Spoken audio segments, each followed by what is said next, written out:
తాకట్లో ఉన్న మీ బంగారాన్ని విడిపించి ఆ రోజు ఆన్లైన్ రేటుకి కొంటాం. Sharma gold company. వాగర్థావివ సంపృక్తౌ వాగర్థ ప్రతిపత్తయే జగతః పితరౌ వందే పార్వతీ పరమేశ్వరౌ.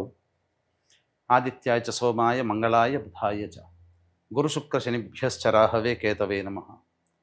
శృంగేరి జగద్గురు పీఠాధిపతులకి కంచి పీఠాధిపతులకి నమస్కారములు తెలియచేసుకుంటూ కార్యక్రమాన్ని ప్రారంభిద్దాం. జూలై నెల 16వ తారీఖు నుంచి 31వ తారీఖు వరకు ద్వాదశ రాశుల వారికి సంబంధించినటువంటి శుభ అశుభ ఫలితాలు, ఏ రోజుల్లో మానసికంగా ఆనందంగా ఉంటారు, ఏ రోజుల్లో అసంతృప్తి ఆందోళనతో ఉంటారు, అలాగే ఏ రోజుల్లో ఖర్చులు ఎక్కువగా ఉంటాయి, ఏ రోజుల్లో ఆదాయ మార్గాలు ఎక్కువగా ఉంటాయి, ఉద్యోగ సమస్యలు, ఇలాంటి వివరాల గురించి క్లుప్తముగా తెలియజేసే ప్రయత్నం చేస్తాను.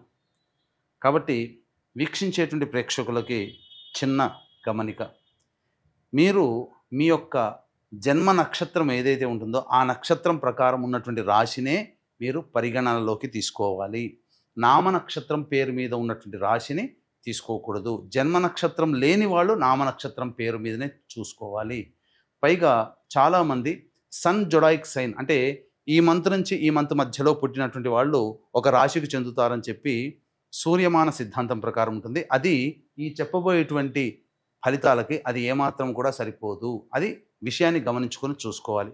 కాబట్టి జన్మ నక్షత్రము, జన్మ రాశి లేదా ఈ రెండు లేకపోతే నామ నక్షత్రము, నామరాశి మీద ఉన్నటువంటి వివరాలనే మీరు ఆ రాశి ప్రకారమే చూసుకుంటే మీకు రమారమిగా మీ ఈ చెప్పబడే ఫలితాలు మీకు సరిపోతాయని చెప్పవచ్చు. ఇక కార్యక్రమంలోకి బయలుదేరదాం. జూలై 16వ తారీఖు నుంచి 31వ తారీఖు వరకు కన్యా రాశిలో జన్మించినటువంటి వారికి ఏ విధంగా ఉండబోతుందో తెలుసుకునే ప్రయత్నం చేద్దాం. ఈ కన్యా రాశిలో జన్మించినటువంటి వారికి శుక్రగ్రహ సంచార ప్రభావం అనుకూలంగా లేని కారణం చేత మంత్ వరకు కూడా శుక్రగ్రహ ప్రభావం వల్ల అనవసరమైనటువంటి ఖర్చులు అధికంగా చేయాల్సినటువంటి పరిస్థితి వస్తుంది. కుటుంబ సభ్యులతో కొంత వాగ్వివాదాలు, అలాగే ఆస్తులకి సంబంధించినటువంటి వివాదాలు పెరగడం, ఇవన్నీ కూడాను మీకు వచ్చే సూచనలుగా చెప్పవచ్చు. ఇక గురువు అనుకూలంగా ఉన్నటువంటి కారణం చేత మీరు చేస్తున్నటువంటి వృత్తి ఉద్యోగ వ్యాపారాల్లో కీర్తి ప్రతిష్టలు పెరుగుతాయి. అదనపు బాధ్యతలు పెరగడం ద్వారా సంతోషంగా ఉండే అవకాశం ఉంటుంది. ధనపరమైన సమస్యలు తీరుతాయి. ముఖ్యంగా మీ పేరు ప్రతిష్టలు పెరుగుతాయని చెప్పవచ్చు. ఇక రవి అలాగే బుధగ్రహ సంచారం కూడా అనుకూలంగా ఉన్నటువంటి కారణం చేత ఉద్యోగ సంబంధమైనటువంటి విషయాల్లో మీకు పెరుగుదల అంటే ఇంక్రిమెంట్స్ రావడం కానీ, లేకపోతే వేరే సంస్థలో ఉద్యోగం అధిక వేతనంతో ఉద్యోగం రావడం కానీ జరుగుతుంది. వ్యాపార రంగంలో ఉన్నటువంటి వారికి అన్ని విధాలుగా ఆనందదాయకంగా ఉంటుందని చెప్పవచ్చు. అయితే కుజుడు ద్వాదశ స్థానంలో సంచారం కేతువుతో కలిసి ఉన్నటువంటి ఈ కారణం చేత కొంతవరకు ఇబ్బందికర పరిస్థితులు అనేటువంటివి చెప్పవచ్చు. తద్వారా అనవసరమైనటువంటి ప్రయాణాలు చేసే అవకాశము గోచరమవుతుంది. ముఖ్యంగా మీ ఆరోగ్యం పట్ల శ్రద్ధ వహించాల్సినటువంటి పరిస్థితి. ఇక 29, 30, 31 ఈ 3 రోజుల్లో మీలో తెలియని ఉత్సాహం పెరగడం, అందరితో కూడాను కొంత వాగ్వివాదాలు జరిగే అవకాశం మాసాంతంలో కుజగ్రహ ప్రభావంలో కలుగుతుంది. ఇక శని సప్తమ స్థానంలో ఉన్నప్పటికీ కూడాను వక్రీకరించినటువంటి కారణం చేత షష్టమ రాహు షష్టమ ఫలితం కూడా ఇవ్వడం చేత శని రాహులు కూడా శుభస్తులుగా మారుతున్నారు. తద్వారా అన్ని విషయాల్లో అనుకూలంగా ఉంటుంది. కాకపోతే ఒక శుక్రుడు, కుజుడు, కేతువు తప్ప మిగతా అన్ని గ్రహాలు కూడా అనుకూలంగా ఉన్నటువంటి కారణం చేత అన్ని విధాలుగా ఆనందదాయకమైనటువంటి పరిస్థితులు ఉంటాయి. ఎక్కువగా మిశ్రమ ఫలితాల కంటే ఎక్కువగానే మంచి శుభ ఫలితాలు పొందుతారని చెప్పవచ్చు. ఈ రాశిలో జన్మించినటువంటి వారికి వివాహ సంబంధమైనటువంటి విషయాల్లో ముందడుగు ఉంటుంది. నిశ్చయ తాంబూలాదులు కలిగే అవకాశం ఉంటుంది. అలాగే ఈ రాశిలో జన్మించినటువంటి విద్యార్థులకి చక్కటి అవకాశాలు, కోరుకున్నటువంటి విద్యా సంస్థల్లో ప్రవేశం లభించడం అన్నీ కూడాను మీకు అనుకూలంగా ఉంటుందని చెప్పవచ్చు. ఏ తర్వాత మిశ్రమం కంటే అధికంగా శుభ ఫలితాలు ఈ యొక్క కన్యా రాశిలో జన్మించినటువంటి వారు పొందుతారని చెప్పవచ్చు. ఈ కన్యా రాశిలో జన్మించినటువంటి మహిళలకి ప్రధానంగా అవమానములు ఉంటాయి. కొన్ని ఇబ్బందికర పరిస్థితులు అనేటువంటివి తప్పవు. బాధ్యతలు పెరుగుతాయి. అయితే ధనపరమైనటువంటి విషయాల్లో మీదే పైచేయిగా ఉంటుంది. మీ మాట విలువ ఇస్తున్నప్పటికీ కూడాను మిమ్మల్ని చిన్న చూపుగా చూసే అవకాశాలు ఎక్కువగా ఉంటాయి కాబట్టి జాగ్రత్తలు పాటించండి. ఇక ఈ రాశిలో జన్మించినటువంటి మహిళలకి ప్రధానంగా గర్భధారణ సంబంధించినటువంటి సమస్యలు తగ్గుముఖం పడతాయి. అంటే మంచి శుభవార్త వినే అవకాశాలు ఉంటాయి. ఆల్రెడీ కన్సీవ్ అయినటువంటి వాళ్ళు శుభవార్తలు వింటారని చెప్పవచ్చు.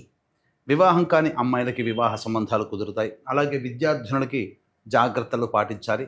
కోరుకున్న సంస్థలలో మీకు ప్రవేశం లభించినప్పటికీ కూడాను కాస్త కష్టపడితే తప్ప ఫలితం లభించినటువంటి పరిస్థితి.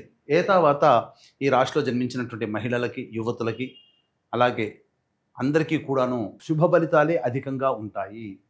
కాబట్టి అన్ని విధాలుగా ఆనందదాయకంగా ఉంటుంది. కొన్ని సమస్యలు తప్పు. అయితే దైనందిన కార్యక్రమంలో ప్రతిరోజు అనగా 16 నుంచి 31 తారీఖు వరకు ఏ విధంగా ఉండబోతుందో తెలుసుకునే ప్రయత్నం చేద్దాం. 16, 17 తేదీల్లో అనుకూలమైనటువంటి పరిస్థితులు ఉంటాయి. అలాగే ధనపరమైనటువంటి సమస్యల్ని పూర్తి చేసుకుంటారు. ఇతరుల సహాయ సహకారాలు లభించడం ద్వారా మంచి స్థితిలో ఉంటారని చెప్పవచ్చు. ఖర్చుల కంటే అధికంగా ఆదాయం లభించడం ద్వారా ఆనందదాయకంగా ఉంటారు. అలాగే అన్ని విధాలుగా ప్రోత్సాహకరంగా ఈ 16, 17 తారీఖుల్లో ఉంటుందని చెప్పవచ్చు. ఇక 18, 19, 20 తారీఖుల్లో ప్రధానంగా మానసికమైనటువంటి ప్రశాంతత లోపిస్తుంది. ఆందోళన, ఖర్చులు అధికంగా ఉంటాయి. ఏం చేస్తున్నారో చేసే పనికి, ఆలోచనకి సంబంధం లేనట్టుగా ఉంటుంది. కొన్ని రకాల సమస్యలు అనేటువంటివి పెరగక తప్పదు. కాబట్టి జాగ్రత్తలు పాటించండి. ఇక 21, 22 తేదీల్లో తండ్రి గారి ఆరోగ్యం పట్ల శ్రద్ధ వహించాల్సినటువంటి పరిస్థితి. అలాగే సంతానం మూలకంగా ఖర్చులు, సమస్యలు పెరుగుతాయి. విభేదాలు కూడా పెరుగుతాయి. కాబట్టి లౌక్యంగా వ్యవహరించండి. ఇక వీక్షించేటువంటి ప్రేక్షకులకి విశ్వేశ్వరుని యొక్క ఆజ్ఞ మేర కాశీ క్షేత్రంలో జూలై 24వ తేదీన అమావాస్య, పునరుసు నక్షత్రము, గురువారం కలిసి వచ్చినటువంటి ఈ రోజున గతించిన వారి ఆత్మతృప్తి కోసం బ్రాహ్మణుని కర్తగా పెట్టి పిండ ప్రదాన కార్యక్రమం చేయించడం జరుగుతుంది. కాబట్టి ఎక్కడ చేసినా కాశీక్షేత్రంలో చేసే పిండ ప్రదానము పితృదేవతలు స్వయంగా వచ్చి స్వీకరిస్తారు. ఈ అవకాశాన్ని అందరూ సద్వినియోగపరచుకోవచ్చు. కార్యక్రమ తదనంతరం కాంటాక్ట్ చేసి పూర్తి వివరాలు తెలుసుకోండి. ఎలా నమోదు చేసుకోవాలి. అలాగే మీ జాతకరీత్యా విద్య, వివాహ, ఉద్యోగ, దాంపత్య, అనారోగ్య సమస్యల నివారణకి, అలాగే మేష, మిథున, కర్కాటక, సింహ, కన్య, వృశ్చిక, ధనస్సు, కుంభ, మీన రాశుల్లో జన్మించినటువంటి వారికి దోష పరిహారార్థమై క్షేత్రపాలకురాలు వారాహి మరియు క్షేత్రపాలకుడు కాలభైరుడి యొక్క హోమాలతో పాటుగా ప్రత్యంగిర, బగళాముఖి, అలాగే రాజశ్యామల మరియు సుదర్శన హోమాలు అనేటువంటివి జరిపించడం జరుగుతుంది. అవకాశం ఉన్న వాళ్ళు ఈ కార్యక్రమంలో పాల్గొని మీ గోత్రనామాలు నమోదు చేసుకోవచ్చు. కార్యక్రమ తదనంతరం కాంటాక్ట్ చేయండి. ఇక 23, 24 తేదీల్లో చేస్తున్నటువంటి వృత్తి, ఉద్యోగ, వ్యాపారాల్లో, అలాగే 25, 26 తేదీలో కూడా అభివృద్ధి అనేటువంటిది ఉంటుంది. ధనపరమైనటువంటి సమస్యలు తీరుతాయి. అన్ని విధాలుగా అనుకూలంగా ఉంటుంది. అలాగే ఖర్చుకు మించిన ఆదాయం లభించడం ద్వారా అన్ని సమస్యల్ని పూర్తి చేసుకోగలుగుతారు. విందులు, వినోదాల్లో సంతోషంగా గడుపుతారు. 27, 28 తేదీల్లో మీకు ప్రధానంగా మానసికమైన ఆందోళన ఉంటుంది. ఎవరికీ చెప్పుకోలేకపోతారు. అలాగే వృధా ప్రయాణాలు జరుగుతాయి. ఆరోగ్యం పట్ల కూడా శ్రద్ధ వహించాల్సినటువంటి పరిస్థితి. 29, 30, 31 తేదీల్లో పెండింగ్లో ఉన్నటువంటి పనులన్నీ పూర్తి చేసుకుంటారు. ఆనందదాయకంగా జీవితాన్ని గడుపుతారు. అలాగే రెస్పాన్సిబిలిటీస్ పూర్తి చేసుకున్నామనే సంతోషంతో శుభంగా ఉంటారని చెప్పవచ్చు. ఖర్చులకి తగ్గ ఆదాయం కూడా లభించడం ద్వారా సంతోషంగా ఉంటారు. తర్వాత చెప్పొచ్చేది ఏంటంటే అధికమైనటువంటి శుభఫలితాలు ఈ కన్యా రాశిలో జన్మించినటువంటి వారు పొందుతారని చెప్పవచ్చు. ఇక ఈ కన్యా రాశిలో జన్మించినటువంటి వారికి సమస్యల పరిష్కారం కోసం మీరు ప్రతిరోజు దత్తాష్టకం, కాలభైరవాష్టకం కనుక పారాయణం చేస్తే సమస్యలు తగ్గుముఖం పడతాయి. ఇప్పుడు చెప్పిన వాటికంటే కూడా ఇంకా మీరు సమస్యలు ఎదుర్కొంటున్నట్లయితే దగ్గరలోని మంచి ఉపాసనా పరులైనటువంటి జ్యోతిష్యులను సంప్రదించి వారి సలహాలు, సూచనలు పాటించండి. మరింత మెరుగైన జీవితాన్ని పొందుతారని తెలియజేస్తూ కాశీక్షేత్రంలో జరిగే పిండ ప్రదాన కార్యక్రమం మరియు జాతకరీత్యా ఉండేటువంటి సర్వదోష నివారణ పూజల హోమాల్లో మీ గోత్రనామాలు నమోదు చేసుకునే ప్రయత్నం చేయండి. సర్వం శ్రీ ఉమామహేశ్వర పరబ్రహ్మార్పణమస్తు.